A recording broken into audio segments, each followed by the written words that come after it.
The fear of failure is a dream killer. I see so many women so afraid of failure, and they'll come in and they'll coach with me, and I'll be like, okay, what are your goals? And they'll tell me their goals, and we'll, go off and tell them, come on back and we'll talk again.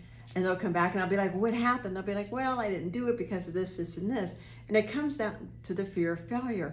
But it's like, what are you fearing? What's the worst thing that's going to happen when you fail? People might laugh at you, you'll be humiliated, you'll be embarrassed. I fell off a stage the very first time I appeared in front of people as the CEO of this association. I fell off the stage at an evening event. Long story, I won't get into the details.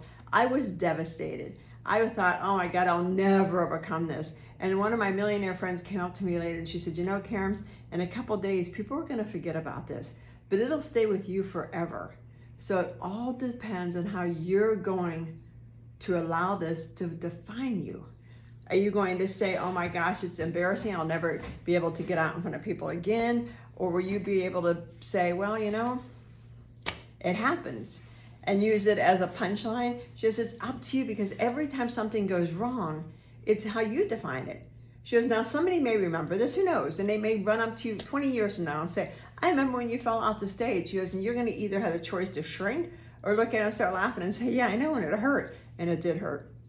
And I started looking at failure different, because failure is how you define it, not how the people around you define it. It's your definition of failure.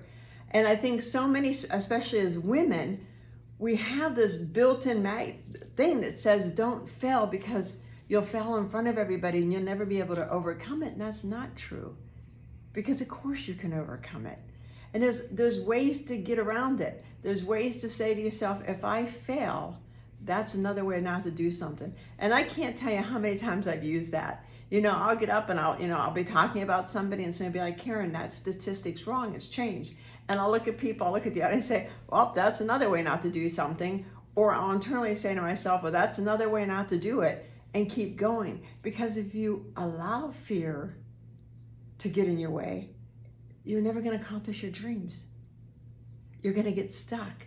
And I say it all the time. If you go into any senior living community anywhere, probably in the world, and talk to a senior, they're going to tell you a few things maybe about their kids and that, but then they're going to get into their regrets. The trip they didn't take, the marriage they didn't take, the marriage they didn't end, all the decisions they didn't make. It's filled with regret. You don't want to be filled with regret. You're going to fail. Nobody ever gets out of this world without failure. Because if you're not failing, you're not in the game. You're not taking your swings at the plate. I mean, what you think of a baseball batting average is what? I think the average, I shouldn't even do this because I don't know. I think the average baseball batting average, we'll say, is 250. Out of 1,000, out of .00, they're hitting 250. They strike out 6 times more than they hit. Think about that. Baseball is built on failure. And yet they keep taking their swings at the plate because they know that the odds are in their favor. At some point, they're going to hit a home run because the odds are in your favor. If you keep failing at something, first of all, step back and say, okay, why am I failing? Is this something I really shouldn't be doing? Because sometimes I see women that are failing in one area. Their whole life's fantastic, but they can't get their business off the ground. They just, they keep trying, their business isn't launching. And we'll sit down and it's like, we find out, maybe this isn't the business you really want, or just make a tweak here, a tweak there, and they're off on their path. Don't allow failure to just stop you dead in your tracks. That's not fair to you. People be like, well, I let my family down, I let my dog down, I let my mother down. It doesn't matter. It's not fair to you, because you have this reservoir of untapped potential. You have greatness in you. Everybody does, because if you have God's light in you, and everybody does, whether you believe or not, you have some kind of universal light within you that needs to be brought out, that needs to come out into the public light. It's up to you to do that. It's up to you to say, okay, I'm going to fail. I coach women, and if you pay attention to me, you'll see me fail and be great. You'll see videos that were catastrophically awful. You'll see videos that were good. I embrace failure because it at least means I'm in the game. It at least means I'm following my path. I'm following what I'm meant to do. And sure, it may not turn out perfectly that time. I mean, I go down and testify in front of the Arizona legislature, and I, misspoke and said some cocky things when I was younger that when I walked away, everybody was like, well, that was cringy, Karen. And I would be like, oh my God, I'll never be able to come back here. But I had to go back the next week. So you just figure, I tried. When I make a mistake, I shrug it off and say, I tried. If I'm coaching a woman and she's like, after a couple of weeks, you're not the coach for me. Okay, I'm not for everybody. And I'm good with that. I used to years ago take that personally because I didn't understand what failure represented. Failure represents that you're in the game, you're trying your best, and you found one more way not to do something. That's all. You found one avenue. There's 100 other avenues out there to try. And if you want to talk about this, let me know. Reach out, go to my website. I have online coaching. I have an online course, and I do a 9-week coaching, one-on-one coaching. Check it out, we can talk. Follow me over my Facebook group, She Leads Confidently, because I put all kinds of things out there too.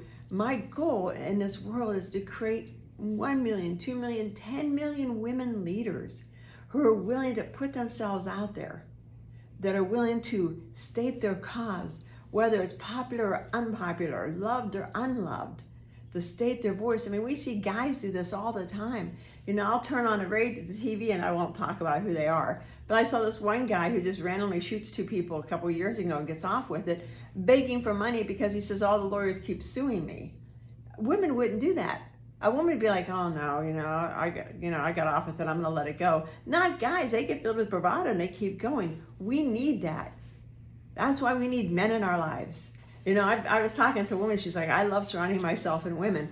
I love women too, and I love surrounding myself in women, but I always make sure I got guys around too, because you need that yin and that yang, that balance. And men have a different perspective. So I know this is a long way to get back to talking about failure, but sometimes it's men view failure different because men played sports. Now, my daughter and my daughter's daughter, they'll be much different because we had them in sports. They played soccer, they played volleyball, they played softball. So they understand the team dynamic, and they understand that it's okay to, thump on your chest and have that bravado. When I was growing up, they didn't have a lot of women's sports. I mean, my sister was very athletic and she played girls basketball, but that was pretty much available to her. I played volleyball, but we didn't have an organized volleyball. We played volleyball in PE. So we didn't get that team dynamic until I joined the military. Then I saw, oh my God, this is what a team looks like.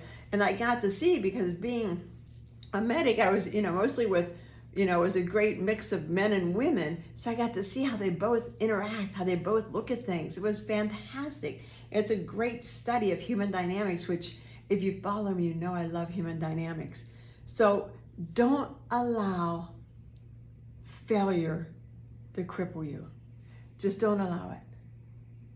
Just say to yourself, that's one more way not to do something, and keep going. If it's a catastrophic failure, I remember I was in front of a room full of probably 1,000 people going over numbers, and somebody yells out, hey, your numbers are added wrong. I asked one of my team members to add, to check the numbers, and she chose not to. That was humiliating because it was just like 5 plus 2 is 7, and I had 9. It was humiliating, and it bothered me for a while, but I had to shake it off and realize, you know what? There was a lesson to be learned there. Do your own proofing. Don't depend on somebody else. If you're doing an important training, make sure you look at the tapes ahead of the slides ahead of time. So don't allow failure to cripple you. Don't allow it to hold you back.